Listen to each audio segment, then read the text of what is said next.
On today's program, we're going to take you to Fort Saskatchewan to tell you the story of the only woman ever hanged in Alberta. At the time, the press dubbed her the Mobster Princess, and her ghost still lingers today, pleading for justice. And to the depths of Laurel Cavern in Pennsylvania, haunted by ghosts for hundreds of years. And then to Calonia Hills in Nova Scotia, where poltergeists are believed to cause spontaneous fires. And to Gallows Hill in Wilmington, North Carolina, where the ghosts of a cruel penal system haunt today's occupants. Alberta's Fort Saskatchewan is a place where history has been preserved in the many original buildings. But sometimes, after dark, echoes of that history can be heard behind the walls of these old buildings.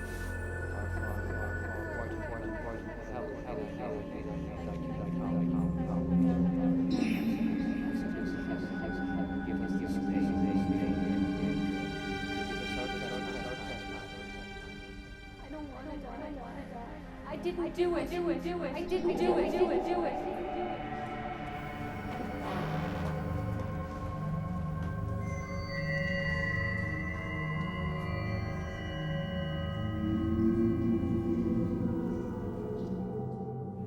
There's a lot of history in Fort Saskatchewan, and most of it's been preserved in the buildings that make up the museum.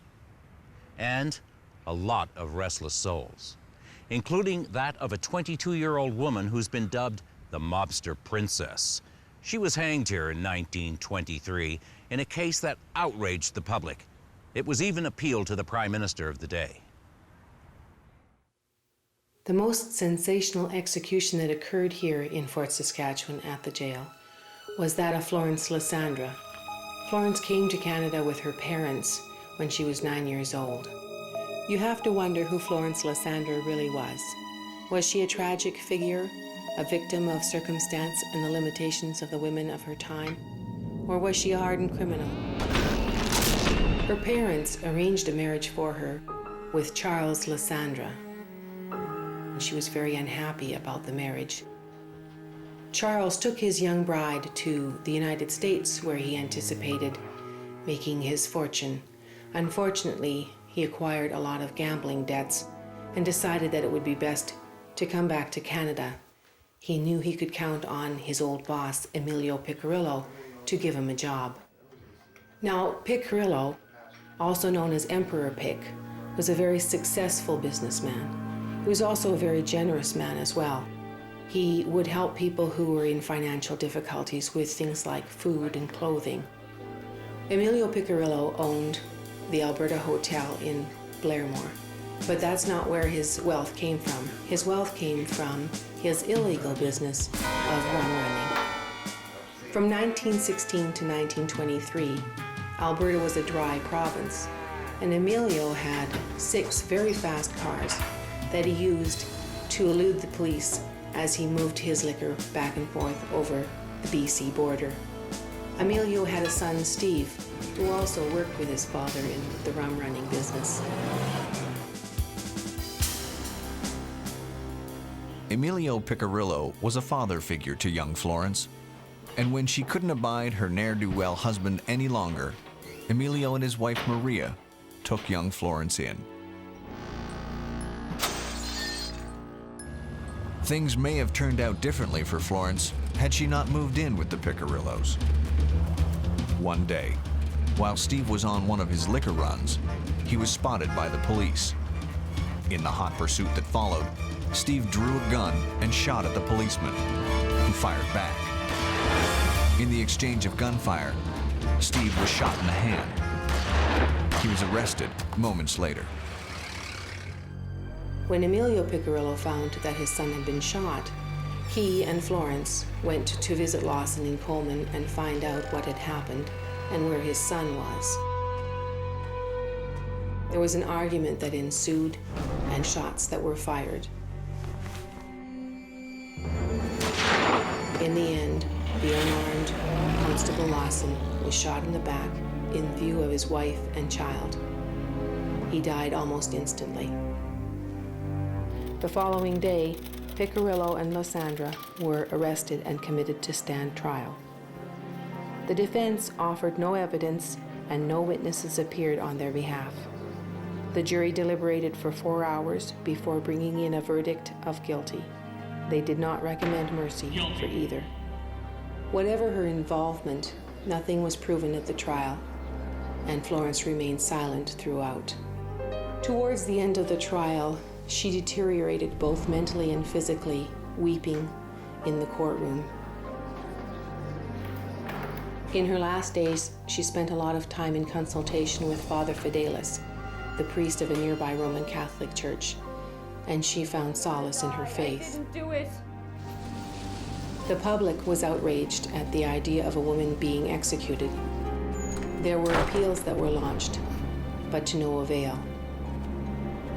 In a last-minute attempt to escape the noose, Florence made a statement saying that Piccirillo had told her to take the blame because they wouldn't hang a woman. Her statement was ignored. The hangman fixed the noose with expert hands and sent Florence crashing to her death.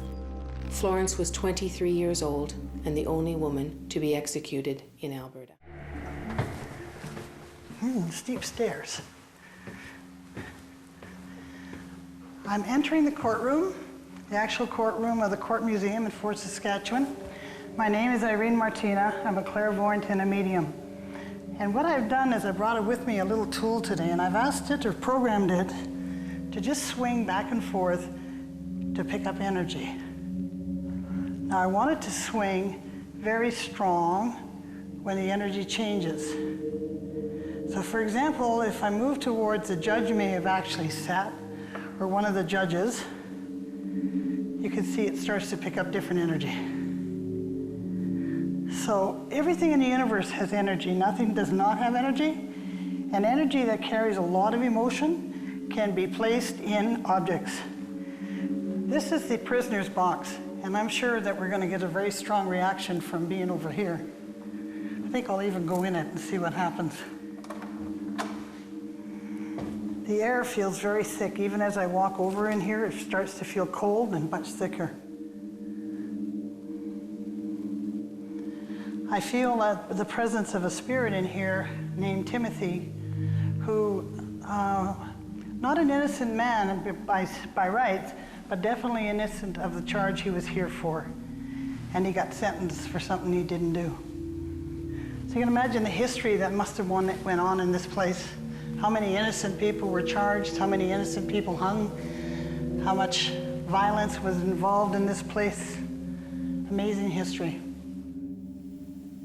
I've been participating at the Fort Saskatchewan Museum here for quite some time. I was first their program coordinator and now do volunteer for their special events and programs and research as well. But part of my time at the museum here, I have experienced quite a few strange happenings, voices and noises and actually shapes and images of people. I do have one that I captured on film, particularly when I was out on a Fright Night program, part of our Halloween event. We had a group of individuals, young individuals, come out for a sleepover program. And these young individuals, throughout the evening, participated in the Halloween event, and then later on in the evening, after the event was closed, we were getting ready to settle in for the evening, and we went outside to do a check of the grounds, and I had my digital camera with me to take a few shots of the kids while they were doing their activities, and noticed that there was a strange fog that suddenly appeared on the grounds when we were doing our check. And in the midst of taking all of these photos, I did actually capture some of the images on the fog, but didn't really realize that was what I had captured till later on in the evening when I settled the kids down into their sleep arrangements and went to my computer to load the images off the digital camera. And it was at that point in time that I realized it was the image of a woman that had appeared in the fog, and I strongly believe that it was the image of Florence Lysandra, a lady that was hanged at Fort Saskatchewan here. Later on in the evening, after the children had settled down into their sleeping arrangements, I had gone upstairs to do a second check to make sure that the children were all secure for the evening and everything was safe and sound. And upon leaving the courtroom upstairs where the children were sleeping, I had passed by a secondary room and I noticed that the curtain was moving. There was some kind of a movement in behind the curtain. So I stood and looked for a second longer, and the movement continued and the curtain crumpled down into the ground. At that point in time, I was very startled, but certainly the curiosity got the better of me, so I crept up to the curtain that was crumpled onto the floor. I lifted it up quickly. From underneath the curtain appeared the face of a young lady. We got more than what we bargained for when we participated in the event that night. Given the nature of our actual program that was happening at the time and the history of the Fort Saskatchewan jail and the 29 hangings that did occur here, it certainly does raise some eyebrows. This is Dr. Henry's house, and it's the one in this whole place that seems to have the most spiritual action. I feel Dr. Henry very much in here, and I'm just going to take a moment to tell him that we're not here to bother him in any way, and I'm asking his permission if we can be here. He's saying yes. There are two children, a spirit of two children in this house and his wife. So we'll take a walk around all the rooms and just see what we can find out. This is the living room. There's an energy of a woman that's sitting on the couch.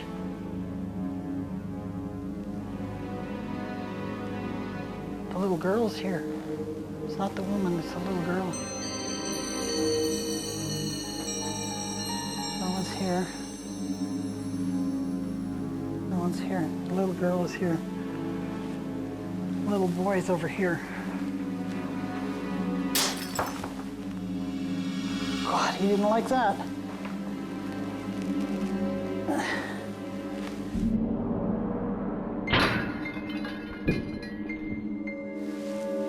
right, it's a good thing I wasn't using the metal one. So it just broke. All the pieces are on the floor. Once an outpost for the Northwest Mounted Police, Fort Saskatchewan was where criminals faced due process of the law of the day. Do some of these souls still walk here looking for redemption, hoping the truth about their lives and deaths will be revealed?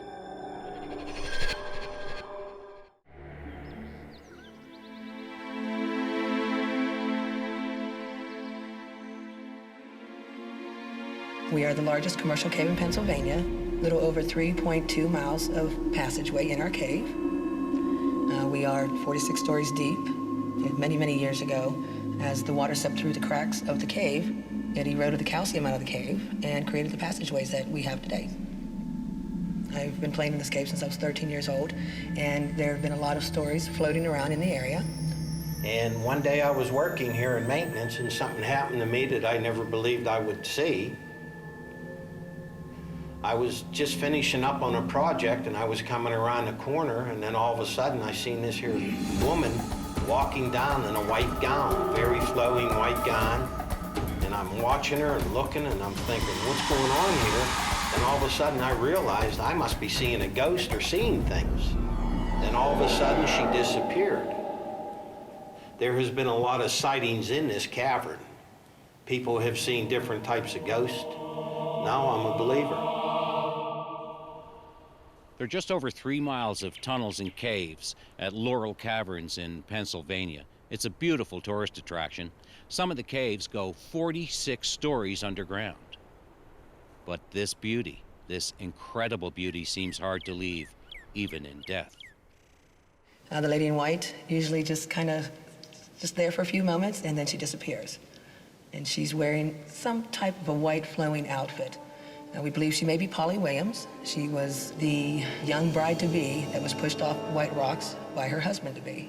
We also have a few other ghosts running around here. We have Norman Kell. He is the deceased owner of the cave.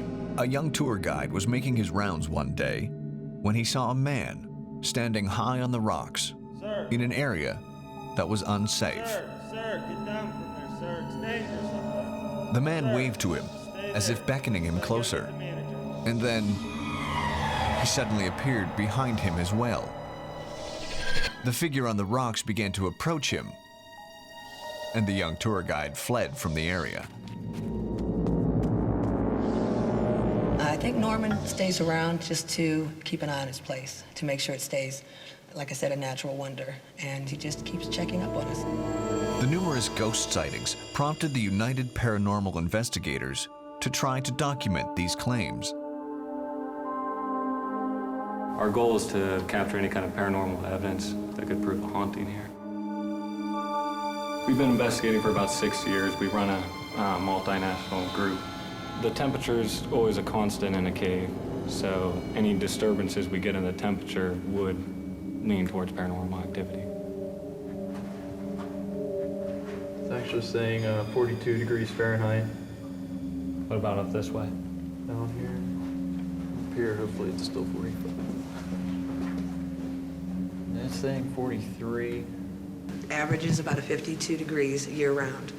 And up in the other room, it should have been 52 also. Now, it does feel colder to me, and I'm down here a lot, and I do feel a lot colder than normal. Okay, it's down to 0 now, but just a moment ago it jumped up to a 5.6. That's a pretty high reading. Depending on what the average reading in the area is, say it's a 0.4 is the average, you want an increase of at least 10 to present any kind of immediate paranormal phenomenon. Somewhere in these meandering caves, a bounty of stolen treasure is believed to be buried. The spirit of fugitive Frank Coley is often seen in a cave 30 stories below, warding off those who come too close. My wife and I are from western Pennsylvania, and we were just riding around one weekend, and we saw the sign for Laurel Caverns, so we decided, oh, that'd be nice to go in there and look at the caverns, because we've never been there before. So we were inside, checking out the nice scenery and all, and all of a sudden, we saw this guy come around the corner, fairly large guy, about 6'4", maybe 300 pounds, and all of a sudden, he caught sight of us. And he started to come toward us, and all of a sudden, the guy just disappears. Apparently, this guy was an outlaw, and he used to hide his jewels there. We have Frank Coley from the Frank Coley gang. We believe that he's kind of looking around for his treasure that he may have hidden in the cave. They used the cave as a hiding area at one point. We've had people who have taken pictures in the cave experience the orb-like things in their pictures and photographs. And this is where they usually see them, is at the top of the top of the staircase there. Well, he just got a whole lot of ecto. We gotta show the conversation there. That's a really good picture. We got ecto, it's a form of spiritual energy. You got orbs, ecto, and you got the apparition. The apparition is the most strongest energy form. This is the second most base strong energy form. I believe it's very solid evidence that it's probably some form of energy, most likely spiritual.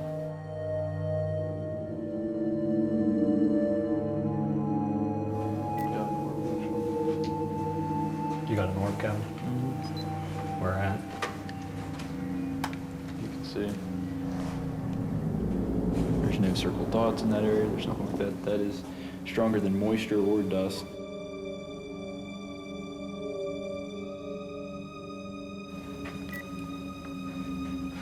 In the flash on here with the night vision, I thought I saw some kind of formation. It almost looks like there might be an orb flying down and kind of this way. I mean, I think the fact that we got 2 orbs over here, one on video and one on still digital, and then another orb back that way would definitely lead to something being here.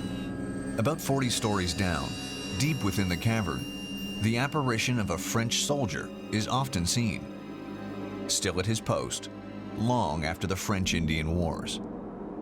According to reports, this spectral soldier, a muscular man, has been known to fire upon observers.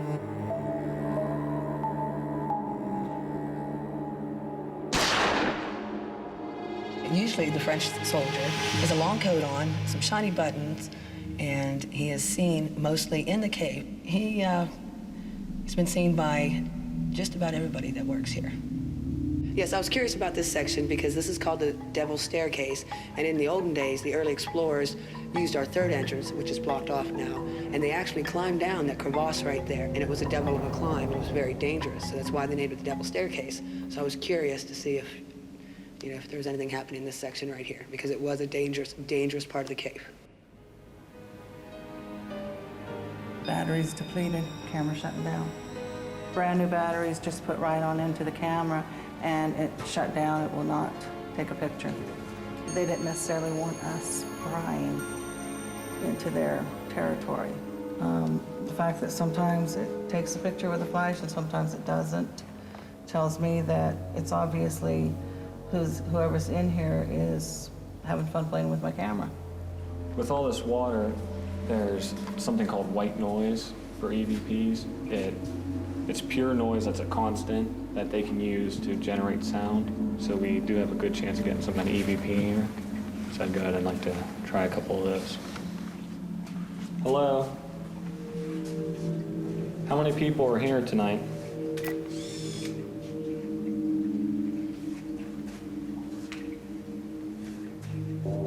What are your names? How many people are here tonight?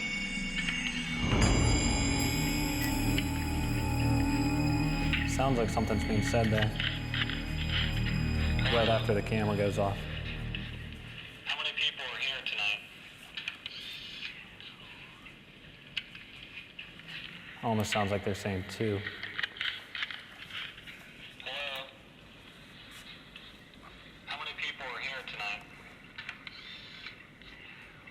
Yeah, that's what I hear, is I hear 2. Right now we're hearing the recording I just did, and so far it's appeared that a spirit said there are 2 people here. I asked the question, how many people are here?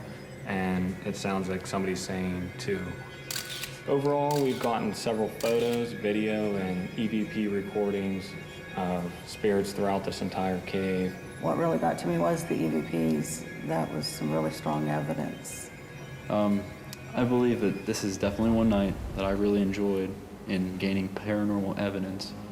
If anyone is interested into finding out if there's anything in spiritually or ghost-like, this is definitely one place to check out. It's not only the caves that harbor the spirits of the dead. The grounds above Laurel Cavern are also believed to be haunted. In the late 1930s, a DC-10 airplane crashed into the campground above Laurel Cavern. There were very few survivors found amongst the wreckage. I was camping right outside of Laurel Caverns, and I decided to take a hike. When I was coming up to a clearing, I saw these 3 guys. They turned to me, and I saw that they were gashed and battered and bloody. Then they started to advance on me, and the closer they got, I started to back up a little bit. They never said a word. They reached toward me, and when they got close, they just disappeared. It was the most terrifying thing I've ever experienced in my life. The ghostly apparitions of plane crash survivors above ground and the myriad spirits inhabiting the labyrinth of tunnels below are manifestations of a mystery as deep as the very caves themselves. A small campground in Nova Scotia's Calonia Hills appears to be a tranquil haven for tourists. But campers here have experienced events that are strange and scary.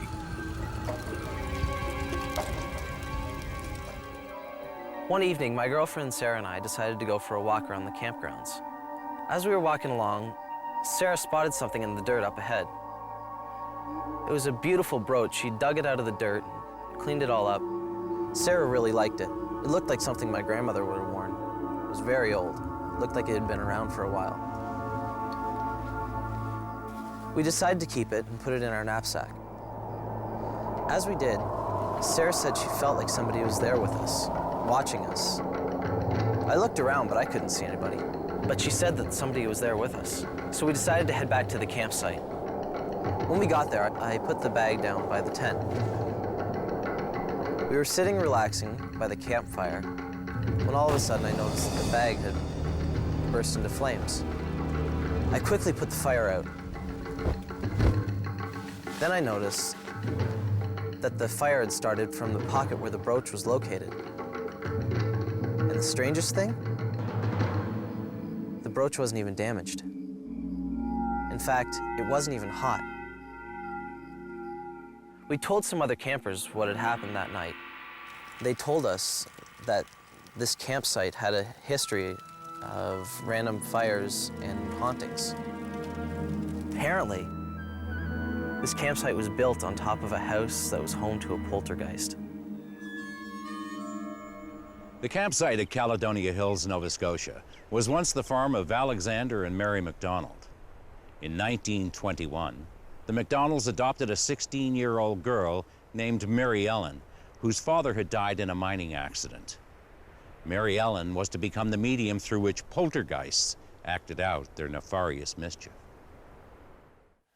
The MacDonalds could not have imagined their fate when their first and only adopted child, Mary Ellen, first arrived at their home.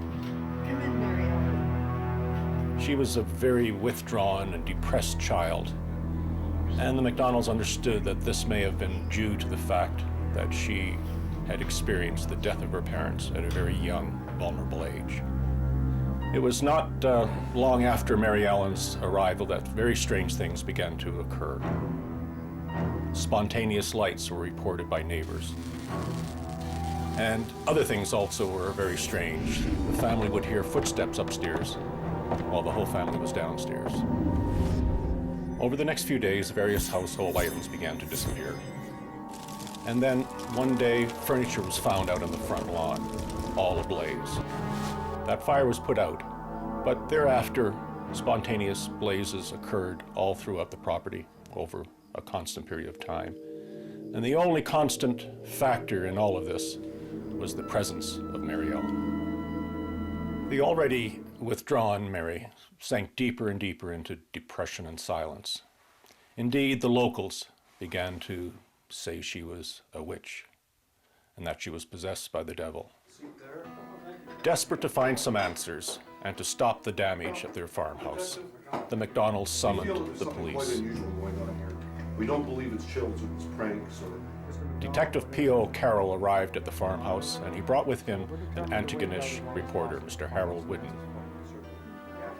Both of them spent the night at the MacDonald farmhouse. And during the night, lo and behold, the detective was awakened abruptly with a slap to the face. Yet nobody was there.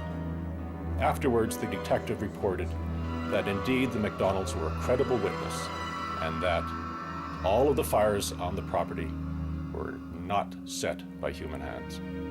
Then came the night that caused the MacDonalds to flee their home. It was known as the night of the 38 fires. All through the night and all through the day, spontaneous fires were seen all through the property. The story attracted the interest of a well-known paranormal investigator, Dr. Walter Franklin Prince. He arrived at the farm with a psychic who had the ability to transmit from the other side messages in the written form. The frightened MacDonald family watched the pen fly across the paper as the psychic was channeling the energy that was present on the farm. Through the psychic, the spirit warned that if the MacDonalds did not leave the house as soon as possible, they would die. Prince theorized that the spirit was setting the fires through Mary, but without her knowledge. Very much like ghostwriters, or spirits who speak through ghostwriters, this spirit was working through Mary Ellen. No one is sure why the spirit was in the house or why it chose Mary Ellen. Maybe it was because of Mary Ellen's vulnerable, emotional emotional state due to the loss of her parents.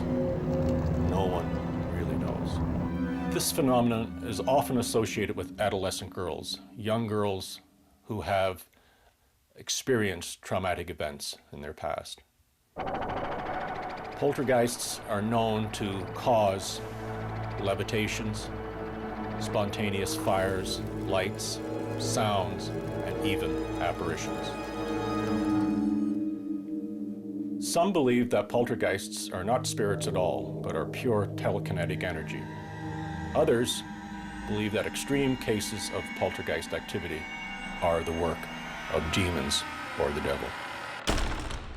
Although the McDonalds left their farm in 1921, spontaneous fires continued to occur. Shortly after they had left, the home mysteriously burned down. Today, the property is now used as a campsite. And even to this day, campers still believe and have reported seeing apparitions of a young girl walking along the paths joining the various campsites. My wife and I were sleeping in the tent when we heard a strange noise. It sounded like wild animals, but we were very careful not to leave any food or garbage around the campsite, so I'm sure there was nothing there to attract them. I decided to go out and have a look. The camp was a mess, our stuff was strewn all around, some of it was even on fire. I know I doused our fire with water before I went to bed. My wife can attest to that. Later, we were sharing our experience with our friends, and they said they'd heard of similar occurrences happening at the same campground. They asked me if I found anything or picked anything up. I had to admit that I had. There on the ground, right in front of our campsite, lay a fork. It looked like an antique. I don't know why, I just picked it up and put it in my pocket. They said that's what caused the fire. I don't know if that's the case, but I'm just glad that I didn't take it into my tent.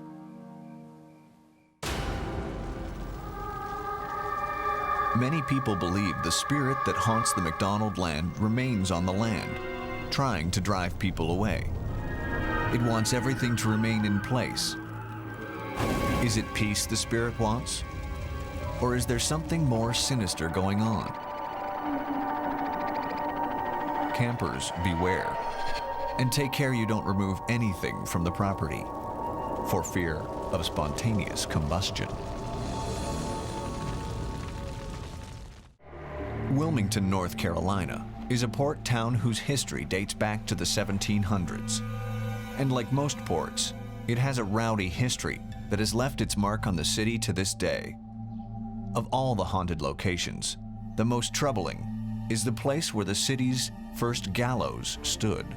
Sitting here in the Price Gauze House, otherwise known as the Hanging House. This house was built over a hanging ground. They did all the public hangings in Wilmington from 1800 to 1855 on the lot where this house stands now. So when Dr. William Price built this house, a lot of these unfortunate individuals that had hit the end of a rope and were buried, and now they're in here haunting this place. Approximately a year ago, my wife and I had heard about the Wilmington ghost tours. And my being very skeptical of these type things and not really a believer, but she insisted that we go. And we walked up to about the middle of town, and he was describing this old house that was supposed to have been a place where they hung criminals in the 1800s. This was a hanging ground. Dr. William Price, a very practical and moneyed man, built a house on a hanging ground. He thought, just because a couple of hundred people got hanged there, that won't affect my home, that won't affect my family life. Kept talking about the house being that these spirits from these criminals had been hung, had entered the house, and I wasn't sure, but more he talked, the more he sounded believable, but and I'm still not, I'm very skeptical of those type things. Walked away, I looked up at the second story window, and something or someone had written help. At that particular time, I called the guy back and says, there's something up there, someone has written help on the window. Yeah, someone or something. And I looked up and I saw it. And I said, they're gonna have to get help from somebody else. And I went on my merry way. And they were sort of insistent that we help whoever or whatever it was. And I told them, I said, you go up there and help them, then you're gonna be writing help in the window. I said, you better come on. And they came with me. At that particular time, I became a believer there is such things because I was not hallucinating or anything. I saw it and I really don't know how to explain it, but it was there. The Gallows of Wilmington, North Carolina took the lives of hundreds. The house now standing on the property is an architectural firm by day, and at night, no one has been able to stay there. In fact, people regularly experience ghostly phenomena simply stepping off the sidewalk and onto the grounds. There's actually a secret that goes along with this property. You see, many of the men, women, and children who were hung here at this gallows came from other ports of call. And with no one to claim their bodies or pay for burial expense, they simply dug trenches all around here and buried them for free. And then in 1860, just a few years after they moved the gallows a few blocks east of here, away from the ever-encroaching downtown, Dr. William Price, against the advice of his friends, built his family home here. Now, one summer, the Prices had a niece in to visit them. She raced upstairs to her bedroom, and in the room was an old vanity with a beautiful mirror, which she was enthralled with. And she sat in front of that mirror and she went about brushing her hair. While she was brushing her hair, she started to feel fingers running through the back of her hair. She turned to find no one in the room.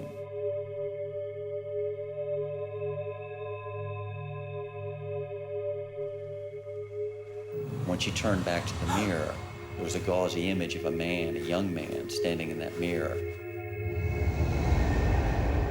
Other times, the family would be upstairs sleeping late in the evening, and they would hear sounds coming from the downstairs. Sometimes they'd hear voices, other times they'd hear furnishings as they were being dragged about the lower floors. They had many different experiences with these sounds, and they also included scratching noises that would periodically be heard coming from inside of the walls. In 1996, Hurricane Fran ripped through this area. The hurricane did extensive damage. It closed off most of our beaches here. And an architect that worked here, BMS Architects, lived at Carolina Beach. So the people here at the architectural firm said that he could sleep on the second floor. They already had electricity here. So he set up his bed up on the second floor in one of the offices.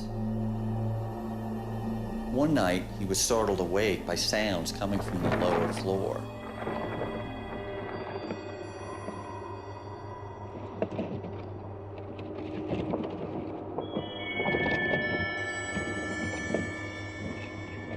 What he heard was furnishings as they were being dragged back and forth. Now this alarmed him, but the sounds grew and grew and grew to a point where he could take it no longer.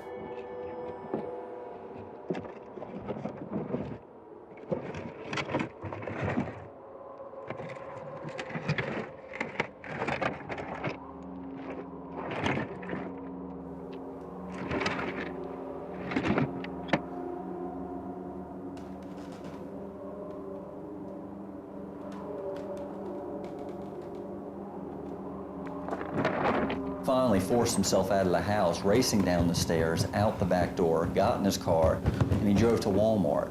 He slept in the Walmart parking lot, returning the next morning at 8 a.m. Of course, he returned wearing his pajamas because that's the way he ran out of the house. This hanging house is getting a national reputation as a haunted house. And scientific groups have been in touch about it, and paranormal societies. They all want to know about this one house. Well, I had a medium on my tour one night, but he just wanted to go back and see it on his own. So I took him back to the house. It was just the two of us. Then we're walking back around the side of the house. It's absolutely freezing back there. He's going, coal pockets. He goes, is that always there? He's pointing up at one of the windows. I looked and I saw this old lantern burning in the room, same window where they wrote help on a prior occasion, flickering away. That is the first time I've seen. Looks like an old lantern, doesn't it? We stood and watched that thing for 10 minutes. Both of us, like jaws, the slack dropped down. We went, this is great.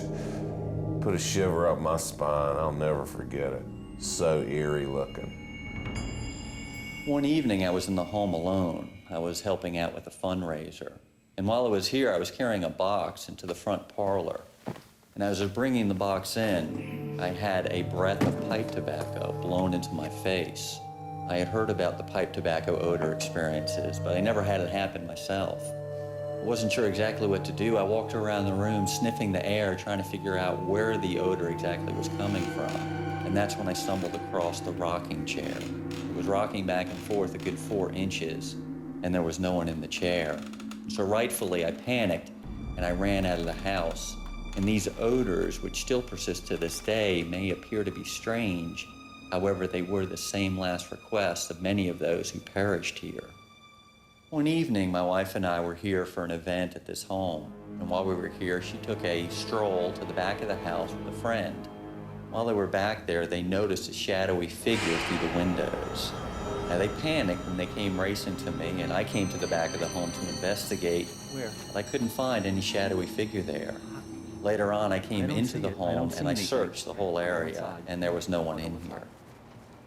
The shadowy figure has been seen in this home. There have been images of an old man's face that have been seen in windows. Certainly the shadowy figure, figure in black, and that seems to run from the back of the house to the side of the house. A few years ago, a couple of reporters received permission to spend the night in this home to do a story on the unusual occurrences here.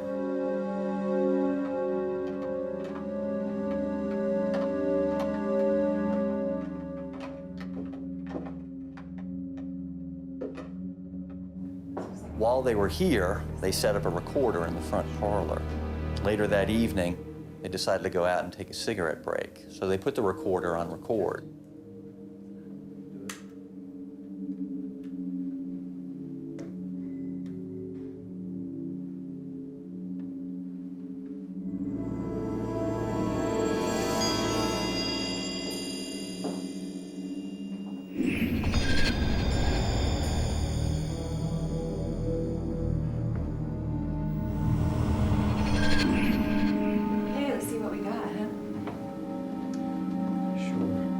They went outside and returned 20 minutes later. When they rewound the tape and put it on play, partway into it, they heard a male voice grunt and then say, "Help me." Help me. What is that? I didn't hear anything. You don't hear Help it? me. Oh, I heard it that time. You did that. Help me. No, we went out to smoke. This is quite startling, but no more startling when they heard another voice from directly behind them say the exact same thing. The two panicked, turned around, found no one there. Did you hear that? However, a moment later, the solid oak conference table in that room began to pound up and down on the floor. The two reporters flew out of that room. You gotta get out of here.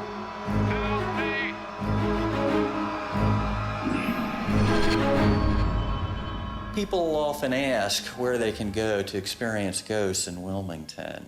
And of course, the prime location we feel is the old Gallows Hill home, BMS Architects. It is the most actively haunted home in Wilmington. We experience things here weekly on our tours, and it hasn't stopped in 7 years now. Totally paranormal scene that really worked well for my tour, and I appreciate the spirits cooperating in that manner.